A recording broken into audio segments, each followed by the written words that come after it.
farmers. Welcome naman muli sa ating YouTube channel.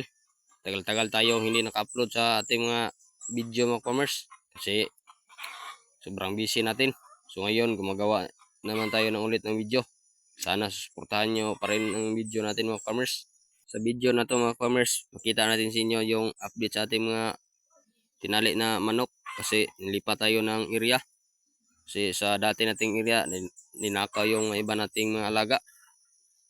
Buti na lang, hindi yung tinali natin ang ninakaw. Yung lang babae natin na nakakross sa native.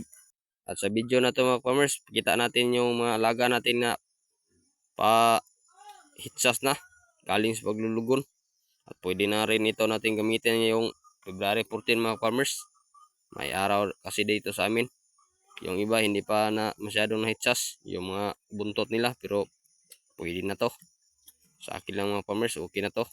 At may kita din tayo na mga bago nating na itinali mga farmers. Dalawang piraso lang ito mga farmers. Bulik sa pula, anak ng ating sweater hats. At itong nakita nyo ngayon mga farmers, ito yung dati na itong manok sa una nating area. Medyo matanda na, 1 taon at kalahati na ito mga farmers. At ito yung update sa ating pumpkin hats naman. Okay pa rin mga farmers. Yan, kita nyo naman. Magandang area natin dito mga farmers kasi malapit lang ito sa bahay ko mga farmers.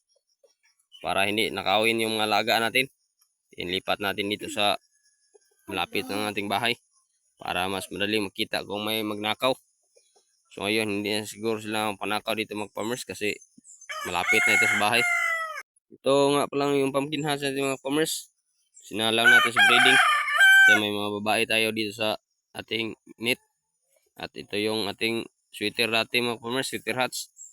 Kita yung dati sa mga old video natin na naglugon pa. So ngayon, lapit ang mahitsas. At ginagamit na din natin itong pangpudkak. May babae din tayo mga kasi dito sa ating net mga farmers kasi wala tayong nagawang pinsa. Magawa pa lang tayo ng pinsa para sa ating breeding. At ito nga pala yung ating bagong tinali mga farmers, yung ating bulik, anak ng ating sweater hats. Yan. 9 months old na ito mga farmers. At gagawin din natin itong broodcock walang araw kasi first time natin ang makahawak ng ganitong balahibo. At ito yung kanyang ama sa ating bulik mga farmers. Yan, ang ating sweater hats. Di bali na mga farmers, kahit hindi kagupuhan yung alaga natin, at least okay para sa atin. At ito naman yung isa mga farmers, anak din natin yung sweater hats. Bago natin itinali ito mga farmers. Tangkad. Gawin din natin itong broodcock kapag hindi nabili mga farmers kasi may nag-PM sa atin sa Facebook. Bumili daw ng ating mga alaga. So, kapag hindi ito mabili, gawin natin itong broodcock. Anak din ng ating sweater hats ito mga farmers. Yan ang kanyang tatay. Ang edad nga pala ito mga farmers, nasa 8 months. Bale, 8 months ito.